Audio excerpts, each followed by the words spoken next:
Bonjour à tous.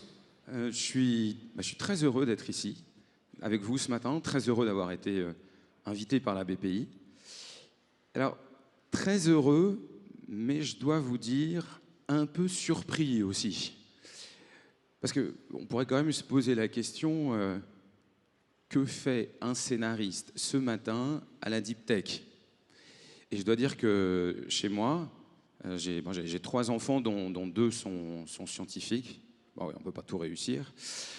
Et ces enfants m'ont dit, mais enfin papa, toi tu as écrit des films, des BD, des séries télé, mais bon, tu sais pas inverser une matrice, tu peux pas nous expliquer le cycle de la méiose, t'as rien à faire là. Alors, en guise de réponse, je leur ai envoyé une petite vidéo qu'on va vous montrer. Je crois que la télévision, notamment l'électronique, va lier et va permettre de créer des circuits entre les gens, d'une manière qui se dessine déjà, qui leur permettra peu à peu de se rencontrer, de se connaître et de communier. Voilà, vous l'avez sans doute reconnu, c'est Romain Gary, qui, il y a quasiment 50 ans de ça, est en train en fait de nous décrire les réseaux sociaux et Internet. Alors vous le savez, il y a beaucoup de romanciers et d'écrivains qui ont une sorte de talent pour être des prophètes. On pourrait penser à Jules Verne, sans qui peut-être on ne serait jamais allé sur la Lune, ou à Isaac Asimov, sans qui on n'aurait peut-être jamais développé l'IA ou certains robots. Mais je crois qu'en fait, l'écriture a surtout cette grande force de rendre la parole performative. Alors ça veut dire une chose toute simple, c'est-à-dire qu'en décrivant un certain nombre de concepts ou de réalités, on les rend réels. Autrement dit, on fait une prophétie autoréalisatrice. Et ce qui va se passer, c'est que on ne va pas tant nommer les choses parce qu'elles ont été créées, mais on va créer des choses parce qu'on les a nommées. Et je crois que notre rôle, à nous, auteurs, c'est de faire ça. Alors vous allez me dire, bah oui, c'est bien gentil, mais nous, là, dans la salle, on n'est essentiellement pas des auteurs, des scénaristes ou des écrivains. Eh bien, en fait, je vais vous dire, je pense que si. Je pense que tous, ici, nous sommes potentiellement des auteurs. Et je pense que vous serez tous des auteurs lorsque vous allez décider de créer un produit, un service, qui ne répondra pas tant à la demande, mais qui sera plutôt votre idée d'offre. Je vous donne un exemple tout simple, j'en ai un dans ma poche. Il y a quelques années, il y a un gars qui a eu une drôle d'idée et il a créé ça. Eh bien, en créant ça qu'on ne lui avait pas du tout demandé, il a créé le futur. Et quiconque, vous avez peut-être pris comme moi le métro ce matin, vous avez vu, les gens n'ont pas la même attitude avec cet outil qu'avant. Ils n'ont pas le même rapport à la géographie, ils n'ont pas le même rapport au savoir, ils n'ont pas le même rapport aux relations, ils n'ont pas le même rapport au sexe. Bref, en créant cet outil, il a littéralement écrit un nouveau monde. Et de ce point de vue-là, je pense que tous et toutes, nous pouvons être des auteurs de demain. Alors, puisque nous pouvons tous et toutes être des auteurs de demain, je crois qu'il y a 3 convictions qu'on peut partager. La première, c'est d'être convaincu que notre œuvre va reposer essentiellement sur la créativité. Alors qu'est-ce que ça veut dire la créativité? Ça veut dire essentiellement 3 choses. La première, c'est faire appel à notre inconscient. Alors pas l'inconscient au sens freudien, mais l'inconscient qui fait que vous allez vous faire appel en tout cas à tout ce que vous avez d'émotif, d'imaginaire, d'émotionnel. Alors là, je vois encore mes 2 fils scientifiques hausser un peu les épaules et dire « Mais enfin papa, les scientifiques, ils font pas ça. » Mais bien sûr que si. Alors je pourrais vous citer Newton et la pomme, évidemment. Je pourrais vous citer Einstein, qui a raconté en long et en large comment ces moments de rêverie étaient les moments qui lui avaient permis de faire ses grandes découvertes. Je pourrais vous parler d'un chimiste connu qui s'appelle Stradonitz. Stradonitz, pendant des années, il cherche à comprendre comment fonctionne et comment est structurée la molécule de benzène. Ben, il ne trouve pas. Il ne trouve pas, il ne trouve pas, il ne trouve pas. Puis un jour, il en a marre.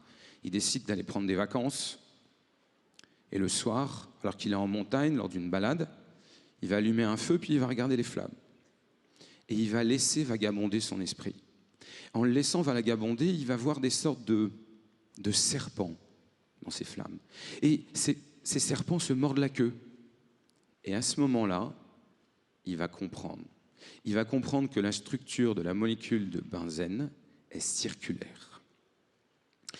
Et donc vous voyez, pour innover, il faut bien entendu avoir d'abord un énorme bagage rationnel, scientifique, mais ça je suis convaincu que vous l'avez déjà. Mais il faut abandonner cette idée que créer, c'est être comme le penseur de Rodin, vous voyez. C'est une énorme supercherie, c'est une très belle sculpture, mais c'est une énorme supercherie. On n'est pas créatif, on est en forçant. On est créatif, vous le savez, dans votre douche, au réveil le matin, en vous promenant, en étant sur votre serviette à la plage. Donc nous partageons cette conviction autour de la nécessité de la créativité qui implique déjà de faire confiance à notre inconscient. En plus de faire confiance à notre inconscient, elle nous oblige à faire taire notre surmoi. Vous savez, le petit Jiminy Cricket que vous avez sur l'épaule, là, et qui vous dit « Ah, c'est pas possible, oh, faut pas essayer, on l'a pas fait, oh, c'est dangereux, faut pas. » Lui, faites-le taire, mettez-lui une baffe, et donnez-vous un espace-temps pendant lequel vous pouvez explorer. La créativité, c'est aussi accepter de ne pas répondre tout de suite. C'est profiter de tout le temps qu'on va vous allouer pour garder un petit peu cette angoisse de ne pas avoir la réponse, bien sûr, mais continuer à réfléchir, à chercher et profiter de chaque seconde. Bref, les gens créatifs sont des gens qui encaissent l'angoisse de ne pas répondre. Donc, première conviction partagée, je l'espère, c'est autour de cette créativité. La deuxième, c'est qu'il faut avoir une foi absolue et honnête dans ce que nous sommes en train de faire et littéralement mener une croisade. Alors, pour vous expliquer ça en peu de temps, je vais vous montrer une image.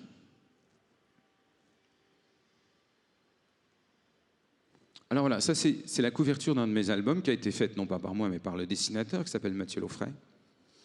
Et quand on a présenté cette couverture à notre éditeur, il nous a dit « Non mais attendez, c'est pas possible votre truc là.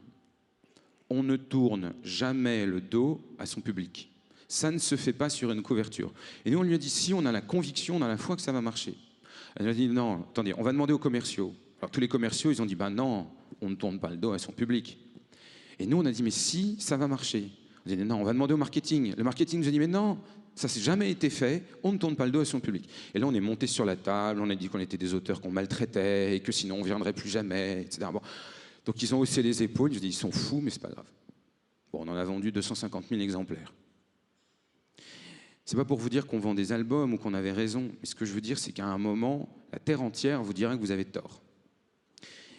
Ce que ça veut dire profondément, c'est que quand vous faites un métier créatif, quand vous êtes dans un système de process créatif, le bon système de fonctionnement n'est pas la démocratie, c'est la dictature éclairée. Je parlais uniquement de créativité. Et puis, troisième et dernière conviction, je crois qu'on doit partager, c'est que tout projet n'a de valeur que si, dans le fond, il repose sur un sens profondément humain. Alors, pour vous faire comprendre ça, je vais vous parler 2 secondes de scénario. Vous savez, en scénario, quand commence une histoire, le personnage a des problèmes qu'on appelle externes. Alors, très concrètement, Rocky, il a un problème, il ne gagne plus de matchs. Dans le cercle des poètes disparus, les étudiants, ils ont un souci, c'est qu'ils doivent plaire à papa, maman, et puis ils ont des diplômes à avoir. Et puis dans la guerre des étoiles, par exemple, Han Solo, il a besoin d'argent parce que sinon, il va être tué. Okay. C'est comme ça que commencent toutes les histoires. Et puis, lorsque les histoires ne sont pas des tragédies, lorsque ce sont des récits héroïques, eh bien à ce moment-là, le personnage va résoudre ses problèmes et d'une manière bien particulière, il va les résoudre en ayant une forme de changement interne, de changement personnel, de changement de ses valeurs. Rocky, il ne va pas gagner son match, mais il aura gagné l'estime de lui-même. Dans le cercle des poètes disparus, les étudiants, certains auront leur diplôme, d'autres pas, mais dans le fond, ils ont réussi à comprendre qu'ils doivent se soumettre à leurs envies, à ce qu'ils sont. Et puis, vous le savez, dans la guerre des étoiles, en fait, à un moment, Han Solo, il s'en fout de la prime. Il est prêt à mourir et à tout perdre par amour, pour relation. Alors vous allez vous dire, d'accord, c'est bien beau tout ça dans les scénarios, mais en quoi ça nous concerne dans des projets de la Deep Tech? Vous, aujourd'hui, pour l'essentiel d'entre vous, si j'ai bien compris, vous allez résoudre un gros problème externe.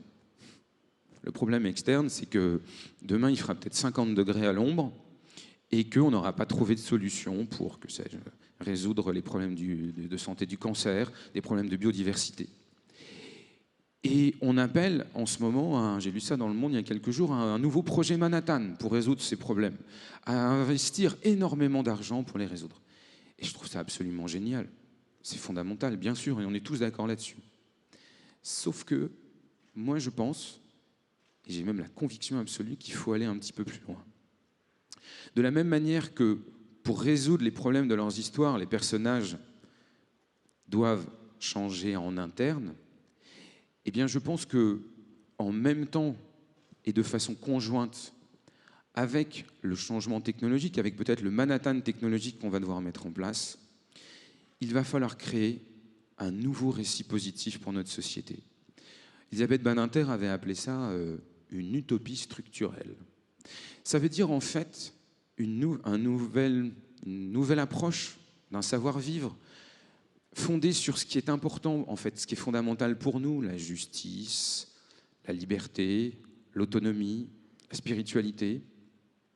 Bref, un nouveau centre d'attraction positive qui va faire que demain, la deep tech va systématiquement s'associer au deep change. Et si on peut faire ensemble un nouveau projet Manhattan qui intègre à la fois la technologie et ce deep change, eh bien en tout cas pour moi, je serais ravi de monter à bord. Merci à tous.